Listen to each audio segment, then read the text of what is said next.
పంకము చేరి శైలతనయాస్తన దుగ్ధములానువేళ బాల్యాంక విచేష్ట తొండమున నవ్వలిచన్ గబళింపబోయి ఆ వంక కుచంబుగానక హైవల్లభుహారముగాంచి వే మృణాలంకుర శంకనంటడు గజాస్యుని కొల్తున భీష్ట సిద్ధికై పుట్టంబుట్ట శరంబునన్ మొలవ నంభోయాన పాత్రంబునన్ నెట్టంగల్గను గాళి కొల్వను పురాణింబందురంకొండి మీదట్టే వెంట చరింతు తత్సరణి నాకీవమ్మ యోయమ్మ మేల్పట్టున్నా కగుమమ్మ నమ్మితి జుమే బ్రాహ్మీ దయాంబోనిధి నమ శివాభ్యాం నవయౌవనాభ్యాం పరస్పరాశ్లిష్టవపుర్ధరాభ్యాం నగేంద్రకన్యాం వృషకేతనాభ్యాం నమో నమ శంకర పార్వతీభ్యాం గురుపాఠీనమవై జలగ్రహమవై కోలంబవై శ్రీనృకేసరి వై భిక్షుడవై హయాననుడవై ష్మాదేవతా భర్తవై ధరణీనాథుడవై దయాగుణ గణోదారుండవై లోకముల్ పరిరక్షించిన నీకు మృకెదను ఇలా భారంబు వారింపవే కృష్ణద్వైపాయనం వ్యాసం సర్వలోకహితే రతం వేదాబ్జ భాస్కరం వందే శమాది నిలయం మునిం అఖండమండలాకారం వ్యాప్తం ఏన చరాచరం తత్పదం దర్శితం ఏన తస్మై శ్రీ గురవే నమః. ఓం శ్రీ మహాగణాధిపతయే నమః. శ్రీ మహాసరస్వత్యై నమః. శ్రీ ఉమామహేశ్వరాయై నమః. శ్రీకృష్ణ పరబ్రహ్మణే నమః. శ్రీ గురుభ్యో నమః. మాతృదేవో భవ, పితృదేవో భవ, ఆచార్య దేవో భవ, అతిథి దేవో భవ. శ్రీ వినాయక శ్రీవాణి శ్రీలతల్లి శ్రీగిరితనయ శ్రీకంఠ శ్రీనివాస పంకజాసన మిముదొల్త ప్రస్తుతించి వ్రాయభూనితి భక్తితో పద్యములను గీతకారుడు నుడివిన గీత పైన. అందరికీ నమస్కారం. నా భగవద్గీత యూట్యూబ్ ఛానల్కి మీకందరికీ సుస్వాగతం. కిందటి భాగంతో మనం శ్రీమద్ భగవద్గీత అందలి 6 అధ్యాయాలని శ్రీకృష్ణ పరమాత్మ కృప వల్ల పూర్తి చేసుకున్నాం. ఈ భాగంలో మనం 7వ అధ్యాయంలోకి ప్రవేశిస్తున్నాం. 7వ అధ్యాయం జ్ఞాన విజ్ఞాన యోగం అంటారు. ఇందులో 30 శ్లోకాలు ఉన్నాయి. అయితే ఈ అధ్యాయంలోని శ్లోకాలలోకి మనం ప్రవేశించే ముందు ఒకసారి ఈ అధ్యాయంలో శ్రీకృష్ణ పరమాత్మ అర్జునునికి ఏం తెలియజేశాడన్నది ఒకసారి సూక్ష్మంగా తెలుసుకొని అధ్యాయాన్ని పరిచయం చేసుకుని ఈ అధ్యాయం ప్రారంభించుకుందాం. భగవానుడు అర్జునునితో చెప్తున్నాడు, నువ్వు అనన్య భక్తితోటి నా యందు మనసు నిలిపి యోగంలో ఉండు, నన్ను పూర్తిగా తెలుసుకునే విధం నీకు చెప్తాను అని ఈ జ్ఞాన విజ్ఞాన యోగాన్ని ప్రారంభించాడు. అంటే భగవంతుడి గురించి తెలుసుకోవాల్సినటువంటి తార్కిక జ్ఞానం గురించి దీనిలో తెలియజేస్తాడనమాట. ఇది తెలిస్తే ఈ ప్రపంచంలో ఈ విశ్వంలో ఇంకేమీ తెలుసుకోవాల్సింది ఉండదు అని చెప్పాడు. తర్వాత ఇలా చెప్పాడు, వేల కొద్దీ మనుషుల్లో ఏ ఒక్కడో మాత్రమే నన్ను తెలుసుకోవడానికి ప్రయత్నం చేస్తాడు. అట్టి వారిలో కూడా ఏ ఒక్కడో నాలోని తత్వాన్ని, నా యథార్థ రూపాన్ని తెలుసుకోగలుగుతాడు. నాకు 2 ప్రకృతులు ఉన్నాయి సుమా. ఒకటి పరాప్రకృతి, 2 అపరాప్రకృతి. అపరాప్రకృతి అంటే పంచభూతాలు, భూమి, నీరు, అగ్ని, గాలి, ఆకాశం, మనస్సు, బుద్ధి, అహంకారం అని 8 రకాలుగా ఈ అపరాప్రకృతి ఉంటుంది. పరాప్రకృతి అంటే జగత్తును ధరించేటువంటి జీవరూపం ప్రకృతి. దీన్నే చేతన ప్రకృతి అంటారు. అన్ని జీవులు ఈ 2 ప్రకృతుల నుంచే ఉత్పత్తి అవుతుంటాయి. పుట్టడానికి కానీ ప్రళయానికి జీవుల పుట్టుక కానీ ఈ విశ్వ ప్రళయానికి కానీ నేనే కారణం. నాకంటే గొప్పది ఇంకేది ఈ జగత్తులో లేదు. జగత్ అంతా దారంలో కూర్చున్న మణుల్లాగా నాయందే ఉన్నాయి. నీటిలో రసాన్ని, సూర్యచంద్రుల్లో కాంతిని, వేదాలలో ఓంకారాన్ని, ఆకాశంలో శబ్దాన్ని, పురుషులలో పౌరుషాన్ని, భూమిలో వాసనని, అగ్నిలో తేజస్సుని, సమస్త జీవులలో ఉండేటువంటి ప్రాణశక్తిని నేనే అని తెలుసుకో. అలాగే ప్రజ్ఞావంతుల్లో ప్రజ్ఞ, తేజావంతుల్లో తేజస్సు, ప్రాణులందు ధర్మమైన కోరికని నేనే. త్రిగుణాలు అంటే సత్వ రజస్ తమో గుణాలు నా నుంచే పుడతాయి, కానీ వాటిల్లో నేను ఉండను, నాలో అవి ఉండవు. ఈ జీవులు ఈ త్రిగుణాలతోటి మోహాన్ని పొందుతూ ఉంటాయి. నా మాయ త్రిగుణాత్మకం, అంటే ఈ గుణాల ద్వారా నా మాయ విలసిల్లుతూ ఉంటుంది. నిరంతరం నన్ను కొలిచేవాళ్ళు తప్పితే ఈ మాయ నుంచి ఎవరు బయటపడలేరు. మాయలో ఉన్నవారు నన్ను కొలవరు. నన్ను కొలవాలి అంటే మాయ తొలగాలి. మాయలో ఉంటే నన్ను కొలవరు. కాబట్టి మాయ తొలగాలంటే నన్ను ప్రార్థించాలి. కాబట్టి నన్ను ప్రార్థించి మాయను తొలగించుకున్న వాళ్ళు మాత్రమే నా గురించి తెలుసుకోగలుగుతారు. నా భక్తులు 4 రకాల సుమా. వాళ్ళని ఆర్తులు అంటారు, అంటే శారీరక మానసిక బాధలు ఉన్నవాళ్ళు. అర్థార్థులు అంటే కోరికలు కోరేవారు. జిజ్ఞాసులు తత్వజ్ఞానం పొందగోరేవాళ్ళు. జ్ఞానులు అంటే పరమాత్మ ప్రాప్తి కోసం నన్ను ప్రార్థించి అది పొందినవాళ్ళు. ఇలాంటి వాళ్ళు నా భక్తులు 4 రకాల సుమా. అందరూ నాకు సమానమే, ఇష్టమే. అయినా ఆ జ్ఞానులు అనేవారు నా యొక్క స్వరూపం అని చెప్పి తెలుసుకో. ఎన్నో జన్మల తర్వాత కానీ జ్ఞాని సర్వము వాసుదేవమయం అని చెప్పేసి తెలుసుకుని నన్ను శరణు పొందుతాడు. కోరికలు కలవారు వారి స్వభావాన్ని అనుసరించి అనేక మంది దేవతలను కొలిచి వాళ్ళ కోరికలు తీర్చుకుంటారు. వాళ్ళకి ఆ దేవతలపై భక్తిని స్థిరంగా ఉండేటట్టు చేసి ఆ దేవతల ద్వారా వారి కోరికల్ని నేను నెరవేరుస్తాను. అవి అశాశ్వతాలు. నా భక్తులు ఎవరైతే ఉన్నారో, నన్ను ఎవరైతే కొలుస్తారో వాళ్ళు మాత్రమే నన్ను చేరతారు. కొంతమంది బుద్ధిహీనులు ఉంటారు. వాళ్ళు నేను శాశ్వతుడను, సర్వోత్తముడను, ఇంద్రియాలకు మనసుకు కనబడిన వాడును అని గ్రహించకుండా నన్ను సామాన్య మానవుడిగా తలుస్తారు. నాకు భూత వర్తమాన భవిష్యత్తుల్లో ఉండేటువంటి అన్ని జీవులు తెలుసు. అది భూత, అది దైవ, అది యజ్ఞాలతో పాటు అందరికీ ఆత్మరూపుడైన నన్ను అంత్యకాలమందైనా తెలుసుకున్న వాళ్ళు మాత్రమే నన్ను చేరగలరు, అంటే మోక్షాన్ని పొందుతారు అని చెప్పేసి శ్రీకృష్ణ పరమాత్మ సూక్ష్మంగా ఈ యోగంలో తెలియజేశాడు. ఇప్పుడు మనం ఈ 7వ అధ్యాయమైనటువంటి జ్ఞాన విజ్ఞాన యోగాన్ని ప్రారంభించుకుందాం. ఓం శ్రీ పరమాత్మనే నమః. శ్రీమద్భగవద్గీత అథ సప్తమోధ్యాయః జ్ఞాన విజ్ఞాన యోగః. మొదటి శ్లోకం. శ్రీ భగవానువాచ. భగవానుడు చెప్తున్నాడు, శ్రీకృష్ణ పరమాత్మ అర్జునుడితో చెప్తున్నాడు.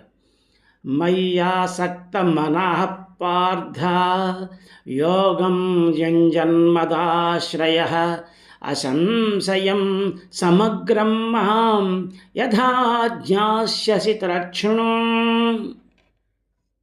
మయ్యాసక్త మనః పార్థ యోగం యుంజన్మదాశ్రయః అసంశయం సమగ్రం మాం యథా జ్ఞాస్యసి తక్షణు. ఇది శ్లోకం. ఈ శ్లోకం యొక్క పదవిభాగం తెలుసుకుందాం. మయి ఆసక్తమనాః, మయి ఆసక్తమనాః పార్థ యోగం యుంజన్ మదాశ్రయః, యుంజన్ మదాశ్రయః అవుతుంది. అసంశయం సమగ్రం మాం యథా జ్ఞాస్యసి తత్ శృణు, తచ్ఛృణు అవుతుంది. ఇది ఈ శ్లోకం యొక్క పద విభాగం. ఇప్పుడు ఈ శ్లోకంలో ఉన్నటువంటి పదాలన్నిటికీ అర్థాలు తెలుసుకుందాం. మయి అంటే నా యందు, ఆసక్తమనాః మనసుని లగ్నం చేసిన వాడవై పార్థ అర్జున, యోగం యోగాన్ని, యుంజన్ అభ్యసిస్తూ మదాశ్రయ నన్ను ఆశ్రయించిన వాడవై అసంశయం నిస్సంశయంగా సమగ్రం పూర్ణస్వరూపాన్ని ఎవరి యొక్క మాం నా యొక్క పూర్ణ స్వరూపాన్ని యథా ఎట్లు జ్ఞాస్యసి తెలుసుకొనగలవో తత్ దానిని శృణు విను అని చెప్పేసి చెప్తున్నాడు. అంటే నన్ను శరణు తెచ్చి మనసు నా యందు లగ్నం చేసి యోగాన్ని అభ్యసిస్తూ ఉన్నట్టయితే కనుక నీకు అభ్యసిస్తూ ఉండి సంశయం లేకుండా నా యొక్క పూర్ణ స్వరూపాన్ని ఎలా తెలుసుకోవాలో నీకు దాన్ని చెప్తాను విను అని చెప్పేసి శ్రీకృష్ణ పరమాత్మ చెప్తున్నాడు. ఈ శ్లోకం పైన ఉన్నటువంటి పద్యాన్ని చూద్దాం. నన్ను శరణు వేడుచును మనసున నన్ను నిలిపి యోగము నేర్చుచు నీవు సకల గుణములు కలిగి పూర్ణమదుగునది అయిన నాదు రూపము గను విధానమిది వినుము. పద్యం మళ్ళీ ఇంకొకసారి. నన్ను శరణు వేడుచును మనసున నన్ను నిలిపి యోగము నేర్చుచు నీవు సకల గుణములు కలిగి పూర్ణమగునది అయిన నాదు రూపము గను విధానమిది వినుము. ఈ శ్లోకం యొక్క భావం. పార్థ అర్జున, సర్వవిధాల నాకు శరణాగతులవై నీ మనస్సుని నా యందు నిలిపి యోగాన్ని అభ్యసిస్తూ విభూతి, బలము, శక్తి, ఐశ్వర్యం మొదలైనటువంటి అనేకమైనటువంటి సంపదలు కలిగినటువంటి నా యొక్క పూర్ణ స్వరూపాన్ని అసలు నీకు సంశయం లేకుండా తెలుసుకోగనే విధానాన్ని నేను నీకు చెప్తున్నాను, దాన్ని విను అని చెప్పేసి చెప్పాడనమాట. ఆ తర్వాత ఇంకా ఏం చెప్తున్నాడు అన్నది ఈ రెండో శ్లోకం చూద్దాం. జ్ఞానం తేహం సవిజ్ఞానం ఇదం వక్ష్యామ్యశేషతః యజ్ఞాత్వా నేహ భూయోన్యజ్ఞాతవ్యమవశిష్యతే. శ్లోకం మళ్ళీ ఇంకొకసారి. జ్ఞానం తేహం సవిజ్ఞానం ఇదం వక్ష్యామ్యశేషతః యజ్ఞాత్వా నేహ భూయోన్యజ్ఞాతవ్యమవశిష్యతే. ఈ శ్లోకం యొక్క పద విభాగాన్ని ఇప్పుడు తెలుసుకుందాం. జ్ఞానం తే అహం, జ్ఞానం తే అహం అవుతుంది. సవిజ్ఞానం ఇదం వక్ష్యామి అశేషతః, వక్ష్యామ్యశేషతః అవుతుంది. యత్ జ్ఞాత్వా యజ్ఞాత్వా ఇహ భూయః అన్యత్ భూయోన్యత్ జ్ఞాతవ్యం భూయోన్యజ్ఞాతవ్యం నా అవశిష్యతే. నా నేహలో నా ఇక్కడ వస్తుంది, అవశిష్యతే. ఇది ఈ శ్లోకం యొక్క పద విభాగం. ఇప్పుడు ఈ శ్లోకంలో ఉన్నటువంటి పదాలన్నిటికీ అర్థాలు తెలుసుకుందాం. జ్ఞానం అంటే జ్ఞానం అంటే బ్రహ్మతత్వాన్ని, తే నీకు, అహం నేను, సవిజ్ఞానం విజ్ఞానంతో కూడినటువంటి అనుభవము ఉపాయాలతో కూడినటువంటి ఈ బ్రహ్మతత్వాన్ని, ఈ బ్రహ్మతత్వాన్ని వక్ష్యామి చెప్తున్నాను. ఎలా చెప్తున్నాను? అశేషతః ఏమీ శేషం లేకుండా సంపూర్ణంగా చెప్తున్నాను. యత్ దేనిని, జ్ఞాత్వా తెలుసుకుంటే, దేన్ని తెలుసుకుంటే, ఇహ ఈ శ్రేయో మార్గంలో, భూయ మళ్ళా ఇక, అన్యత్ ఇంకొకటి, జ్ఞాతవ్యం తెలుసుకోదగినది, నా అవశేషతే మిగిలి ఉండదు అని చెప్పేసి. దేన్ని తెలుసుకుంటే ఈ శ్రేయో మార్గంలో మళ్ళా ఇంకొకటి తెలుసుకోవాల్సినటువంటి అవసరం ఉండదో, ఏమీ అవసరం లేదో, అటువంటిది ఏమీ ఉండదో, అటువంటి విజ్ఞానంతో కూడినటువంటి అనుభవ ఉపాయాలతో కూడినటువంటి ఈ బ్రహ్మతత్వాన్ని నీకు నేను సంపూర్ణంగా చెప్తున్నాను అని చెప్పేసి చెప్పాడు. దేన్ని తెలుసుకుంటే ఇంకేమీ తెలుసుకోవాల్సిన అవసరం ఉండదో, తెలుసుకోవాల్సినది ఏమీ ఉండదో అనేది శ్రీకృష్ణ పరమాత్మ ఉపనిషత్ ఆధారంగా చెప్తున్నాడు అనమాట. ఒకసారి సౌనకుడు అంగీరసముని సమీపించి, ఓ భగవాన్, దేన్ని తెలుసుకుంటే ఈ ప్రపంచమంతా తెలియబడుతుంది అని అడుగుతాడు. అడిగితే అప్పుడు ఆ అంగీరసముని ఆ శౌనకునికి ముండకోపనిషత్తుని ఉపదేశిస్తాడు. అలాగే ఛాందగ్నోపనిషత్తులో శ్వేతకేతు అనే అతను తండ్రిని అడుగుతాడు, దేన్ని తెలుసుకుంటే ఇంకంతా ఏం తెలియబడుతుందో అదేంటి అని అడుగుతాడు. దీని జవాబుగా ఇలా చెప్పేట్టు ఆయన, నాయనా, ఒక మట్టి ముద్దందు ఏముందో నీకు తెలిసిందంటే మిగిలిన పదార్థాలన్నీ ఆ మట్టి యొక్క వేరు నామరూపాలు, ఈ మట్టితో కలిగినటువంటి వికారాలే కానీ ఇంకేమీ కాదని తెలుస్తుందో, అలాగే బ్రహ్మం గురించి తెలిసినట్టయితే ఇంకే వస్తువు తెలుసుకోవాల్సినటువంటి అవసరం ఉండదు. ఆ బ్రహ్మమే ఇక్కడ శ్రీకృష్ణ పరమాత్మ అట. అందుకనే చెప్తున్నాడు, నీకు ఆ జ్ఞానం అంతా నేర్పుతాను, అది కనుక తెలుసుకున్నట్టయితే నీకు ఇంకేమీ తెలుసుకోవాల్సినటువంటి అవసరం ఉండదు అని చెప్పేసి చెప్తున్నాడు అన్నమాట. ఇప్పుడు ఈ శ్లోకంపై ఉన్నటువంటి పద్యాన్ని చూద్దాం. ఏది తెలిసిన పిదపనింకేది మరలా తెలియదగినట్టిదేది యునుర్విలేదో దాని విజ్ఞానము నిపుడు తగు విధమున్న తెలిపెదను నీకు వినుమయ్య తెలియగాను. పద్యం మళ్ళీ ఇంకొకసారి. ఏది తెలిసిన పిదపనింకేది మరల తెలియదగినట్టిదేది యునుర్విలేదో దాని విజ్ఞానము నిపుడు తగు విధమున తెలిపెదను నీకు వినుమయ్య తెలియగాను అని చెప్పేసి చెప్పాడనమాట. ఈ శ్లోకం యొక్క భావం, నీకు నేను అనుభవ ఉపాయాలతో కూడినటువంటి బ్రహ్మతత్వాన్ని సంపూర్ణంగా నిశ్శేషంగా చెప్తున్నాను. దీన్ని తెలుసుకుంటే ఈ లోకంలో, అంటే ఈ శ్రేయ మార్గంలో ఇంకా తెలుసుకోవాల్సినదంటూ ఏమీ ఉండదు అని చెప్పేసి చెప్పాడనమాట. ఆ చెప్తూ తర్వాత ఇంకేం చెప్పాడన్నది ఈ 3వ శ్లోకంలో చూద్దాం.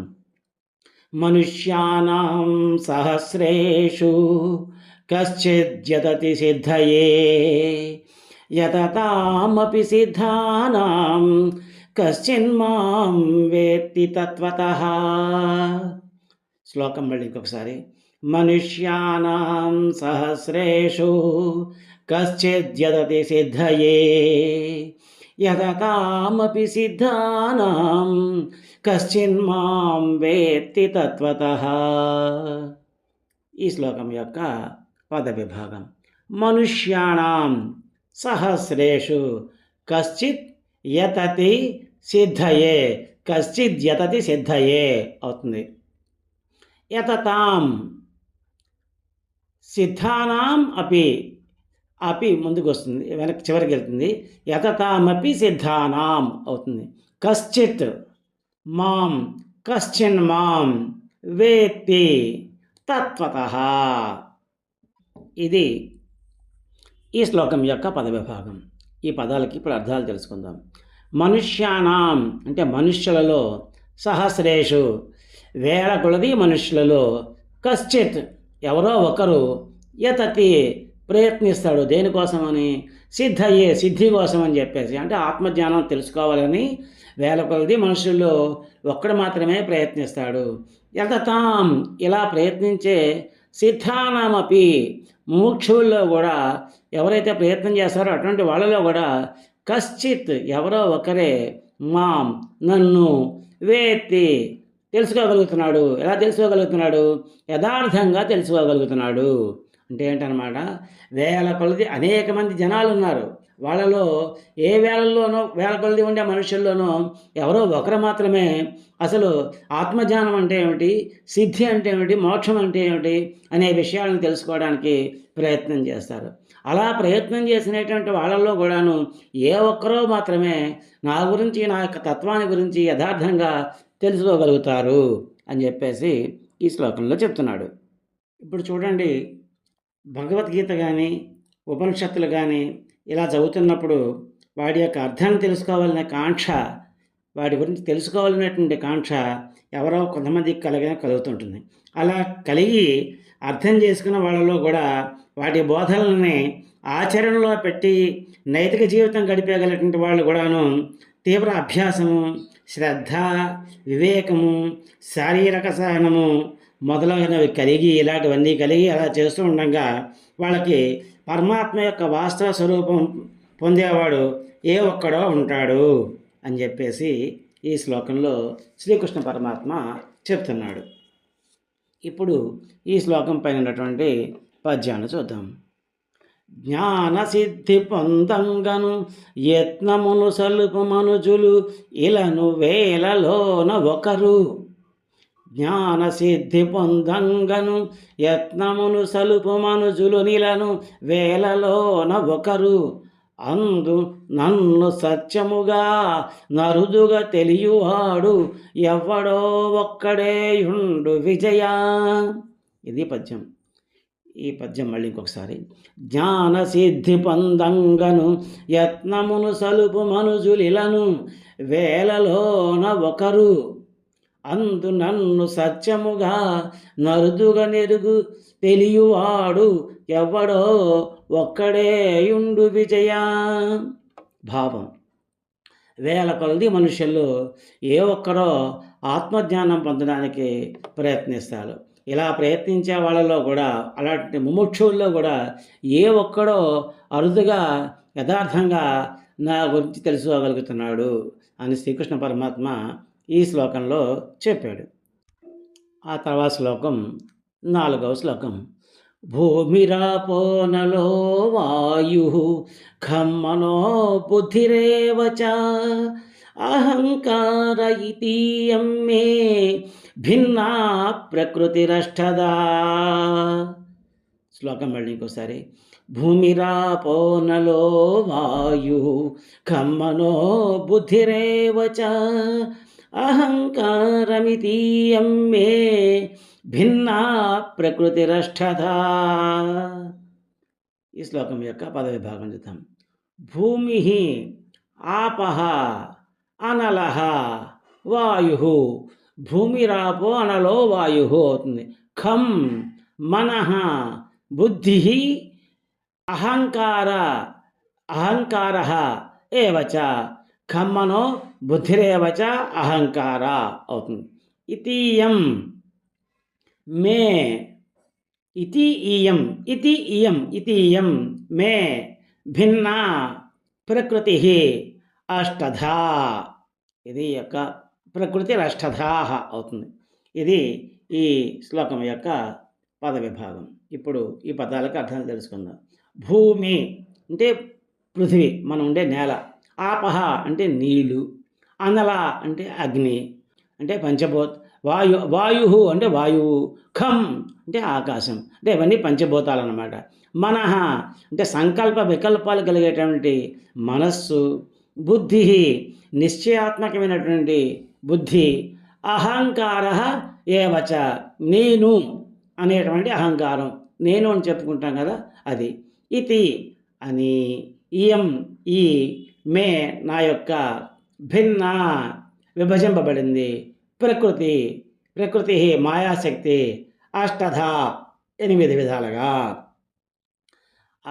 శ్రీకృష్ణ అదే భగవంతుని యొక్క ప్రకృతి, మాయా ప్రకృతి 2 రకాలుగా ఉంటుంది. ఒకటి పరాప్రకృతి, రెండవది అపరాప్రకృతిని. వాటి గురించి శ్రీకృష్ణ పరమాత్మ ఈ శ్లోకాల్లో ఇప్పుడు వివరిస్తున్నాడు అనమాట. ఇప్పుడు చెప్తున్నాడు. పంచభూతాలు అంటే భూమి, నీరు, అగ్ని, వాయువు, ఆకాశము అనేటువంటి మనస్సు, నిశ్చయాత్మకమైనటువంటి బుద్ధి, నేను అనేటువంటి అహంకారం, ఇవన్నీ కూడా నా యొక్క మాయాశక్తి, నా యొక్క ప్రకృతి యొక్క 8 విధాలైనటువంటి విభజించబడి 8 విధాలుగా విభజించబడినటువంటి రూపాలు అని చెప్పేసి చెప్తున్నాడు. మన దృష్టిలో ఏమనుకుంటాం? ఈ పంచభూతాలు జడాలు అని చెప్పేసి, మనస్సు, బుద్ధి, అహంకారం మాత్రం చైతన్యవంతాలు అని మనం భావిస్తూ ఉంటాం. కానీ అవి కూడా జడమే అయినవే అని చెప్పేసి ఈ శ్లోకంలో శ్రీకృష్ణ పరమాత్మ చెప్తున్నాడు. ఎందుకని? జీవునిలోని చైతన్యం వీటి ద్వారా ప్రసరించడంతో మాత్రమే అవి చైతన్యమైనట్టు కనబడుతున్నాయి, కానీ అవి కూడా వాస్తవానికి జడ పదార్థాలే. దీనినే అపరా ప్రకృతి అంటారు. ఇది అంత గొప్పది కాదు, అల్పమైనది అని చెప్పేసి చెప్పబడుతుందన్నమాట. ఈ శ్లోకం పైనటువంటి పద్యాన్ని చూద్దాం ఇప్పుడు. ఆకాశము భూమి నిప్పును అంబువులును గాలి బుద్ధి మనసు అహంకారములను నాదు మాయ ఎనిమిదిగా నలరుచుండు పార్థ దీని ఈ విధముగా పరిగణింపు. శ్లోకం మళ్ళీ ఇంకొకసారి. ఆకాశము భూమి నిప్పును అంబువులును గాలి బుద్ధి మనసు అహంకారములను నాదు మాయ ఎనిమిదిగా నలరుచుండు పార్థ దీనిని ఈ విధముగా పరిగణింపు. ఈ శ్లోకం యొక్క భావం: భూమి, నీరు, అగ్ని, గాలి, ఆకాశం, మనస్సు, బుద్ధి, నేను అనేటువంటి అహంకారం అని 8 విధాలుగా నా యొక్క మాయాశక్తి విభజింపబడింది సుమా అని చెప్పేసి శ్రీకృష్ణ పరమాత్మ ఈ శ్లోకంలో చెప్పాడు. ఇంకా ఆ తర్వాత ఏం చెప్పాడు అన్నది ఈ 5వ శ్లోకాన్ని చూద్దాం. అపరేయమితస్త్వన్యాం ప్రకృతిం విద్ధి మే పరాం జీవభూతాం మహాబాహో ఏదం ధార్యతే జగత్. శ్లోకం మళ్ళీ ఇంకొకసారి. అపరేయమితస్త్వన్యాం ప్రకృతిం విద్ధి మే పరాం జీవభూతాం మహాబాహో ఏదం ధార్యతే జగత్. ఈ శ్లోకం యొక్క పద విభాగం తెలుసుకుందాం. అపరా ఇయం ఇతః తు అన్యాం. అపరేయం ఇతస్త్వన్యాం అవుతుంది. ప్రకృతిం విద్ధి మే పరాం జీవభూతాం మహాబాహో యయా ఇదం యయేదం ధార్యతే జగత్. ఇది శ్లోకం యొక్క పద విభాగం. ఈ అపరా ప్రకృతి, ఈ అపరా ప్రకృతి ఎటువంటిది అంటే అంత మంచిదిగా, అంత గొప్పది కాదు, నికృష్టమైనది అంటారు. నికృష్టమైనది కాకపోయినా అల్పమైనది అని చెప్పి చెప్తున్నాడు. ఇటువంటి ఈ యొక్క అపరా ప్రకృతి ఉంది, ఈ అల్పమైనది.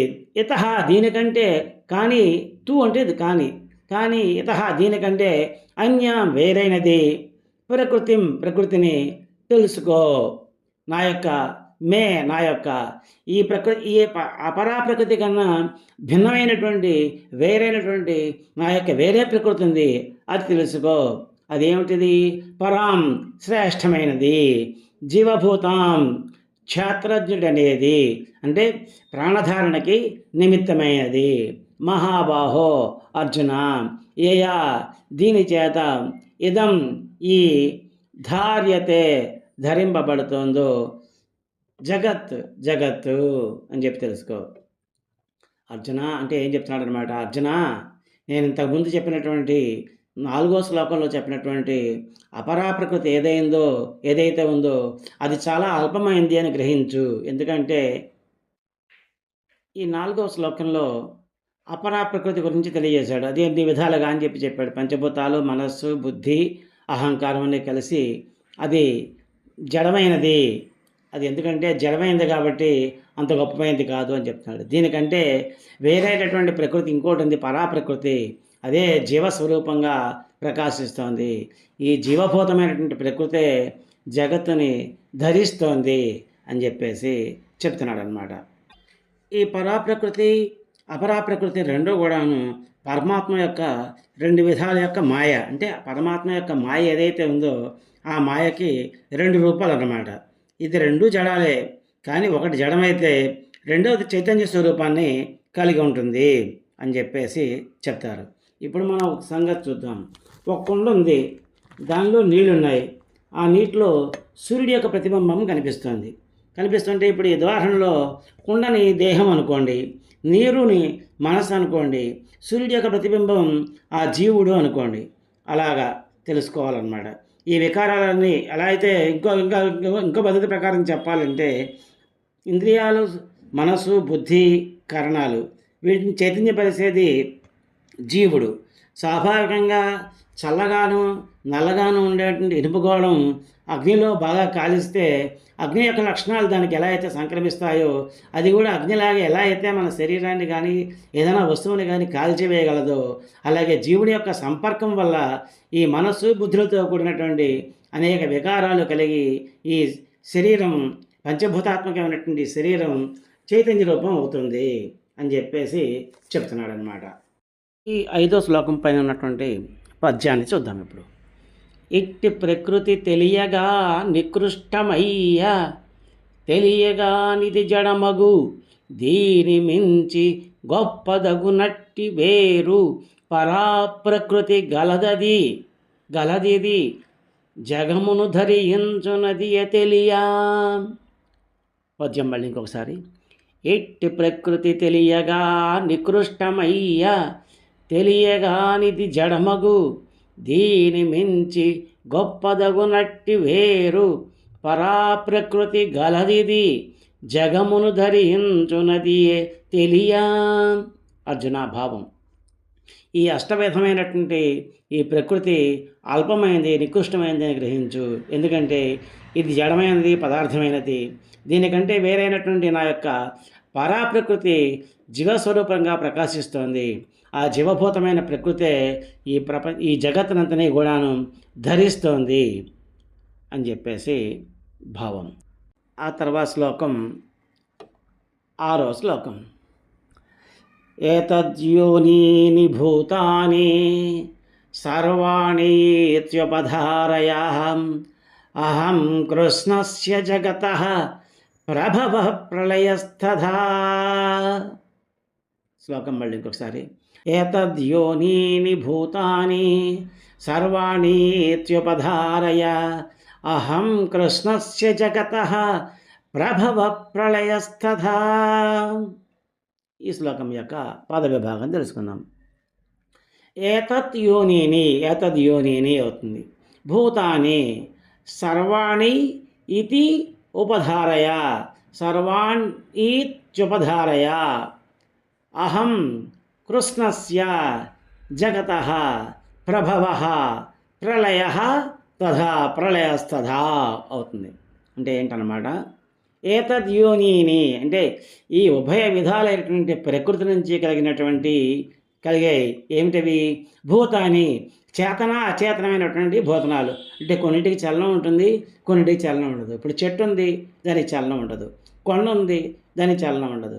అలాగే మిగతా కదిలేటువంటి జీవులు అన్నమాట. ఇవన్నీ సర్వాణి, ఇవన్నీ కూడాను, ఈ సమస్తమైనవే కూడాను ఇతి అని ఉపధారయ తెలుసుకో. ఈ నా యొక్క ఉభయ విధాలైనటువంటి ప్రకృతి నుంచి ఇవన్నీ కలిగాయి అని చెప్పి తెలుసుకో. అహం నేను కృష్ణస్య సమస్తమైనటువంటి జగతః జగత్తుకి ప్రభవ అంటే ఉత్పత్తి స్థానాన్ని, ప్రళయ కారణాన్ని, అదేవిధంగా ప్రళయ కారణాన్ని అని చెప్పేసి చెప్తున్నాడు అనమాట. పైన చెప్పినటువంటి పరాప్రకృతి అనేటువంటి ఈ ప్రకృతి యొక్క ఈ రెండు విధాలైనటువంటి ప్రకృతి యొక్క మాయతోటి భగవంతుని యొక్క మాయతోటి ఈ చేతనైనటువంటి అనేకమైనటువంటి భూతాలు ఉద్భవించాయి అని చెప్పి తెలుసుకో. ఈ ప్రపంచానికి అంతకీ కూడాను, ఈ సమస్తమైన జగత్తుకి కూడాను నేనే ఉత్పత్తి స్థానాన్ని, అలాగే వీటికి ప్రళయాన్ని కూడా కలిగించేవాడిని నేనే సుమా అని చెప్పేసి చెప్తున్నాడు. అంటే ఏంటన్నమాట, ప్రకృతి పురుషుల యొక్క సంయోగం వల్ల మాత్రమే ఈ సృష్టి ఏర్పడుతుంది అని చెప్పేసి చెప్తున్నాడు. ఇప్పుడు మనం విద్యుత్తుని తీసుకుందాం. ఆ విద్యుత్తుని ఒక బల్బులోకి మనం ప్రవేశపెట్టినట్టయితే అది ఆ బల్బు ప్రకాశిస్తుంది. లేదా ఒక ఫ్యాన్లోకి ప్రవేశపెట్టినట్టయితే ఆ ఫ్యాన్ తిరుగుతుంది. స్విచ్ ఆర్పేస్తే ఫ్యాన్ తిరగదు, దానికి విద్యుత్ రాదు కాబట్టి. అలాగే స్విచ్ ఆర్పేస్తే బల్బు వెలగదు. అలాగా విద్యుత్తు బల్బు రెండు ఉంటేనే ఆ వెలుగు కానీ, ఆ గాలి కానీ, ఫ్యాన్లో నుంచి గాలి కానీ మనకి ఆ బల్బులోంచి వెలుగు కానీ వస్తాయి. అలాగే ఈ ప్రకృతి పురుషుడు అనేటువంటి రెండు ఉంటేనే వీటికి ఈ సృష్టి జరుగుతుంటుంది అని చెప్పి తెలుసుకో అని చెప్పేసి చెప్తున్నాడు అనమాట. ఈ శ్లోకం పైన ఉన్నటువంటి పద్యాన్ని ఇప్పుడు తెలుసుకుందాం. నాదగు ఉభయ ప్రకృతుల కథన జగతి పుట్టుకయు మరి ప్రళయమును జరుగును సకల జీవుల పుట్టుక చావులన్నీ నా వలన జరుగు నెరుగు నరవరేణ్య. పద్యం మళ్ళీ ఇంకొకసారి. నాదగు ఉభయ ప్రకృతుల కథన జగతి పుట్టుకయును మరి ప్రళయమును జరుగును సకల జీవులు పుట్టుక చావులన్నీ నా వలన జరుగు ఎరుగు నరవరేణ్య. నా వలన జరుగును ఎరుగు నరవరేణ్య. భావం, ఈ నా యొక్క ఉభయ విధమైనటువంటి ప్రకృతుల నుంచి జడ చేతనాత్మకమైనటువంటి ఈ సర్వమైనటువంటి భూతాలు పుట్టుతున్నాయి అని చెప్పి తెలుసుకో. ఈ సమస్త జగత్తుకి నేను సృష్టి ప్రళయాలకి కూడా నేనే కారణభూతుడిని అని చెప్పి తెలుసుకో అని చెప్పేసి చెప్తున్నాడు. ఆ తర్వాత ఇంకా ఏం చెప్పాడు అన్నది ఈ 7వ శ్లోకంలో చూద్దాం. మత్తపరతరం నాన్యత్కించితస్తి ధనంజయ మయి సర్వమిదం ప్రోతం సూత్రే మణిగణా ఇవ. శ్లోకం మళ్ళీ ఇంకొకసారి. మత్తపరతరం నాన్యత్కించితస్తి ధనంజయ మయి సర్వమిదం ప్రోతం సూత్రే మణిగణా ఇవ. ఈ శ్లోకం యొక్క పద విభాగం. మత్తః పరతరం అన్యత్ కించిత్ నా అస్తి. అంటే మత్త పరతరం నాన్యత్ కించిత్ అస్తి అయింది. ధనంజయ మయి సర్వమిదం ప్రోతం సూత్రే మణిగణా ఇవ అని చెప్పేసి. అంటే అర్థం ఏంటంటే అర్థాలు తెలుసుకుందాం ఈ పదాలకి. మత్తః అంటే నాకంటే, పరతరం శ్రేష్టమైనది గొప్పదైనది, అన్యత్ వేరొకటి ఇంకొకటి, కించిత్ ఏది కూడా నా అస్తి లేదు. ధనంజయ అర్జునుడితో చెప్తున్నాడు.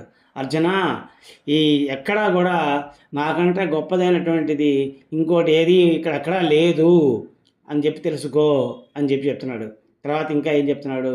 మయి నాయందు సర్వం ఈ జగత్తంతా, ఇదం ఈ సర్వం జగత్తంతా ప్రోతం ఆశ్రయించుకుని ఉంది. ఎలా ఆశ్రయించుకుని ఉంది? సూత్రే దారాన్ని గుచ్చబడినటువంటి, మణిగణాహ ఇవ అనేకమైన మణుల్లాగా ఉంది. అంటే ఏం చెప్తున్నాడు అనమాట? అర్జున, నాకన్నా గొప్పదైనది కానీ శ్రేష్టమైనది కానీ ఇంకొకటి ఎక్కడా లేదు. ఈ ప్రపంచం అంతా కూడా, ఈ జగత్ అంతా కూడా నన్నే ఆశ్రయించుకుంది ఉంది. ఎలా ఉంది అంటే సూత్రాన్ని గుచ్చబడినటువంటి మణుల్లాగా ఆశ్రయించబడి ఉంది. అంటే ఆ సూత్రాన్ని నేనే, ఈ జగత్ అంతా మణులు అని చెప్పేసి చెప్తున్నాడు అన్నమాట. మణులన్నీ ఒక దారాన్ని గుచ్చబడినట్టుగా ఈ జగత్ అంతా కూడా ఆ పరమాత్మ యందే ఉంది అని చెప్పేసి తెలుసుకుంటాం. అంటే ఏంటన్నమాట? అనేకమైనటువంటి రంగుల్లో ఉండేటువంటి మణులు కొన్ని పెద్ద ఉంటాయి, కొన్ని చిన్నవి ఉంటాయి, కొన్ని అనేక రూపాల్లో ఉంటాయి. కానీ ఇవన్నీ కూర్చబడినటువంటి దారం మాత్రం ఒకటే ఉంటుంది. అది బయట, ఆ తీగ ఆ దారం బయటికి కనపడదు, అది ఎక్కడో లోపలికే ఉంటుంది. అలా ఆ మణులని ఒక అందమైన హారంగా తయారు చేస్తున్నది ఏమిటన్నమాట? ఆ సూత్రం అన్నమాట. అంటే అదే పరమాత్మ. ఆ పరమాత్మ లేకుండా ఆ జీవులు ఏవి ఉండవు. అన్ని జీవుల్లోనూ కూడా పరమాత్మ అంతఃసూత్రంగా ఉంటాడు. అన్నీ కూడాను ఈ పరమాత్మ నుంచే ఉద్భవించాయి అని చెప్పి తెలుసుకో అని చెప్పేసి శ్రీకృష్ణ పరమాత్మ అర్జునునికి తెలియజేశాడు. ఇప్పుడు ఈ 7వ శ్లోకం పైన ఉన్నటువంటి పద్యాన్ని చూద్దాం. ఎరుగ నాకన్నా ఉత్తమమేది లేదు, వేరు కారణమును లేదు వెదుక, జగమునంతయు నిలుచు నాలోన అరయ ఎట్లాంగా మణులు దారాననున్నటుల పార్థ. పద్యం మళ్ళీ ఒకసారి. ఎరుగ నాకన్నా ఉత్తమమేది లేదు, వేరు కారణమును లేదు వెదుక, జగమునంతయు నిలచును నాలోన నరయ నెట్లనంగా మణులు దారాననున్నటుల పార్థ. భావం: అర్జున, నాకంటే శ్రేష్టమైన జగత్కారణం వేరొకటి దారానికి మణుల వలె ఈ జగత్తంతా నన్ను ఆశ్రయించుకొని ఉంది అని భావం. ఇప్పటివరకు ఈ భాగంలో ఇంతవరకు తెలుసుకున్నాం. వచ్చే భాగంలో మరికొన్ని శ్లోకాలు తెలుసుకుందాం. హరి ఓం తత్సత్. గీతాశాస్త్రమిదం పుణ్యం యః పఠేః ప్రయతః పుమాన్ విష్ణోః పదమవాప్నోతి భయశోకాదివర్జితః. ఈ గీతాశాస్త్రాన్ని ఎవరు పఠిస్తారో వారు భయము శోకము లేకుండా విష్ణు సాయుధ్యమును పొందుతారు. అసతోమా సద్గమయ తమసోమా జ్యోతిర్గమయ మృత్యోర్మా అమృతంగమయ. ఓం శాంతి శాంతి శాంతి. ఓం యదక్షరపదభ్రష్టం మాత్రాహీనం చ యద్భవేత్ తత్సర్వం క్షమ్యతాం దేవా నారాయణ నమోస్తుతే. విసర్గబిందు మాత్రాణి పదపాదాక్షరాణి చ న్యూనాని చాతిరిక్తాని క్షమస్వ పురుషోత్తమ. కాయేన వాచా మనసేంద్రియైర్వా బుద్ధ్యాత్మనా వా ప్రకృతే స్వభావాత్ కరోమి యజ్జత్ సకలం పరస్మై నారాయణాయైతి సమర్పయామి. శ్రీమన్నారాయణాయైతి సమర్పయామి. సర్వే భవంతి సుఖినః, సర్వే సంతు నిరామయాః, సర్వే భద్రాణి పశ్యంతు, మా కశ్చిత్ దుఃఖభాగ్ భవేత్. శ్రియః కాంతాయ కళ్యాణ నిధయే నిధయేధినాం శ్రీ వెంకట నివాసాయ శ్రీనివాసాయ మంగళం. మంగళం కోసలేంద్రాయ మహనీయ గుణాత్మనే చక్రవర్తి తనూజాయ సార్వభౌమాయ మంగళం. ఉమాకాంతాయ కాంతాయ కామితార్థప్రదాయినే శ్రీగిరీశాయ దేవాయ మల్లినాథాయ మంగళం. ఓం ఏతత్సర్వం శ్రీహరిహర పరబ్రహ్మార్పణమస్తు.